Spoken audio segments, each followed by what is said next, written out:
بسم اللہ الرحمن الرحیم الحمد للہ رب العالمین والعاقبۃ للمتقین والصلاۃ والسلام علی سید الانبیاء والمرسلین اللہم صلی علی محمد النبی الامی وعلی آلہ وسلم تسلیما۔ علم الحدیث کورس کے سلسلے میں نبی کریم صلی اللہ علیہ وسلم کے فرامین اور آپ علیہ الصلاۃ والسلام کے ارشادات ترجمہ اور مختصر تشریح کے ساتھ آپ کی خدمت میں پیش کرنے کا سلسلہ جاری ہے۔ اسی سلسلے میں آج بھی مختلف روایات مختلف موضوعات پر آپ کی خدمت میں پیش کرنے جا رہے ہیں۔ چنانچہ ہمارے سبق کی آج پہلی حدیث یہ بخاری اور مسلم شریف کی روایت ہے اور ذکر کی فضیلت کے بارے میں ہے۔ نبی کریم صلی اللہ علیہ وسلم نے فرمایا،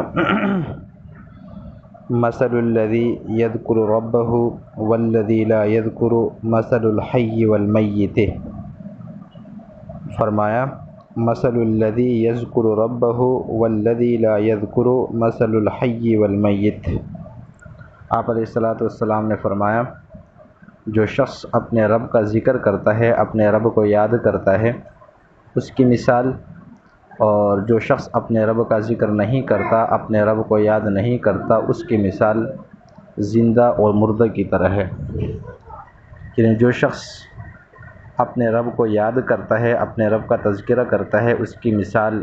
زندہ کی سی ہے،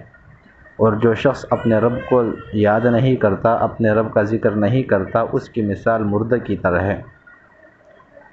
شارحین اور علماء کرام فرماتے ہیں کہ اس حدیث کے اندر زندہ اور مردہ ہونے کا تعلق انسان کے دل سے ہے، کہ جو شخص اللہ کا ذکر کرتا ہے اس کا دل زندہ رہتا ہے، اور جو شخص اللہ کے ذکر سے غفلت اختیار کرتا ہے اس کا دل مر جاتا ہے۔ اور ظاہر سی بات ہے، جس انسان کا دل زندہ ہو تو اس میں خیر کی باتیں آتی ہے، اور جس آدمی کا دل مردہ ہو چکا ہو تو اس کے اندر شر کی باتیں آتی ہے۔ اسی طرح جس آدمی کا دل زندہ ہو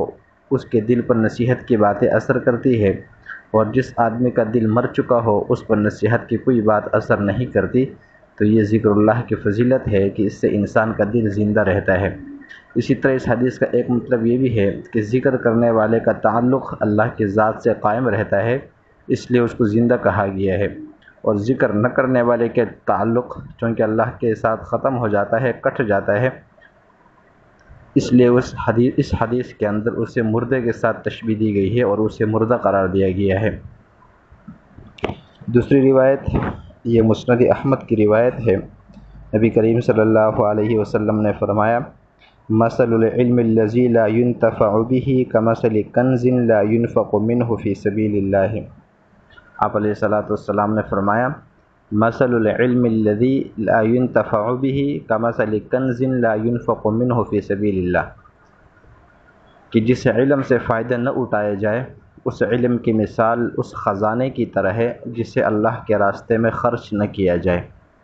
جس علم سے فائدہ نہ اٹھایا جائے اس علم کی مثال اس خزانے کی طرح ہے جس خزانے سے اللہ کے راہ میں کچھ خرچ نہ کیا جائے۔ اس حدیث میں آپ علیہ الصلاۃ والسلام نے علم کو مال کی طرح قرار دیا ہے، اور پھر فرمایا کہ ایک آدمی کے پاس مال ہے لیکن وہ آدمی اس مال کا اور اس خزانے کا سانپ اور چوکیدار بن کر بیٹھا ہے اور اس میں سے خرچ نہیں کرتا، تو ایسے مال سے اسے کوئی فائدہ حاصل نہیں ہوتا۔ اسی طرح جس آدمی کو اللہ نے علم کی دولت دی ہے اور علم کی نعمت دی ہے، اگر اس علم سے فائدہ نہیں اٹھایا جا رہا تو اس علم کی مثال پھر اس خزانے کی طرح ہو جائے گا، کیونکہ علم سے فائدہ اٹھانے کی ایک صورت تو یہ ہے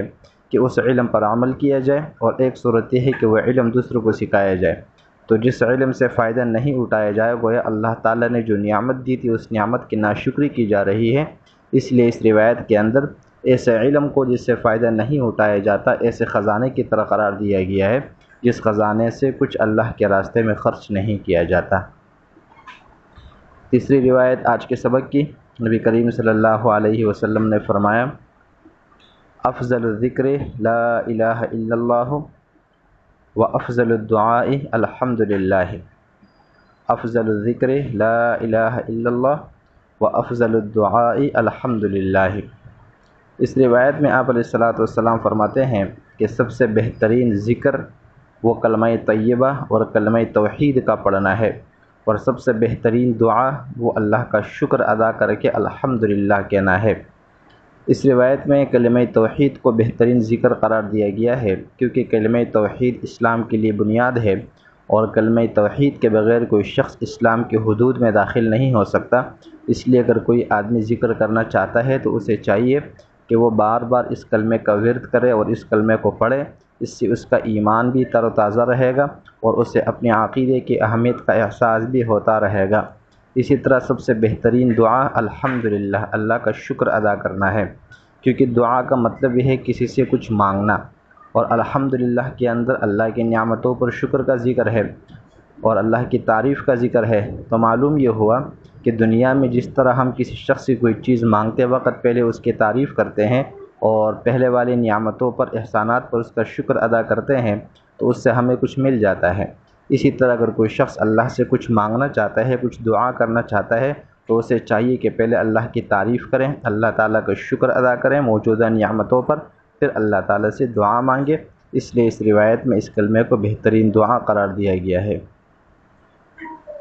آج کے سبق کی چوتھی روایت، نبی کریم صلی اللہ علیہ وسلم نے فرمایا، اول من یدعا الی الجنۃ یوم القیامۃ الذین یحمدون اللہ فی السراء والضراء۔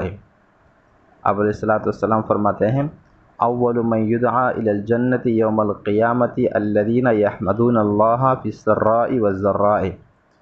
کہ قیامت والے دن سب سے پہلے جن لوگوں کو جنت کی طرف بلایا جائے گا، یہ وہ لوگ ہوں گے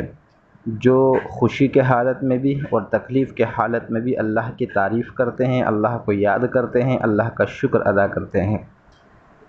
دیکھیں، انسان کے اوپر جب خوشی کی حالت ہوتی ہے اور فراوانی کی حالت ہوتی ہے،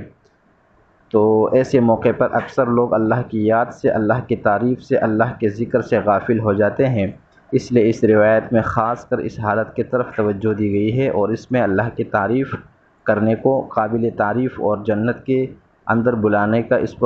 کو اس کا انعام قرار دیا گیا ہے۔ اسی طرح جب انسان تکلیف کے اندر ہوتا ہے تو بہت سارے لوگ تکلیف کے اندر، غم کے اندر، دکھ کے اندر اللہ تعالیٰ کے ناشکری کرنے لگ جاتے ہیں اور ان کی زبان سے مایوسی کی باتیں نکلنے لگتی ہے۔ لیکن اگر کوئی شخص خوشی کے حالت میں بھی اللہ کو نہیں بھولتا، اللہ کی تعریف کرتا ہے، اسی طرح کوئی شخص تکلیف کے حالت میں بھی اللہ کو یاد رکھتا ہے، مایوسی کی باتیں نہیں کرتا، ناشکری کی باتیں نہیں کرتا، تو ان دونوں قسم کے لوگوں کے لیے اللہ نے فرمایا، اللہ کے نبی نے فرمایا کہ جو لوگ خوشی کے حالت میں بھی اللہ کی تعریف کرے، تکلیف کے حالت کے اندر بھی اللہ کی تعریف کریں، تو ایسے لوگوں کو قیامت کے دن سب سے پہلے جنت کی طرف بلایا جائے گا۔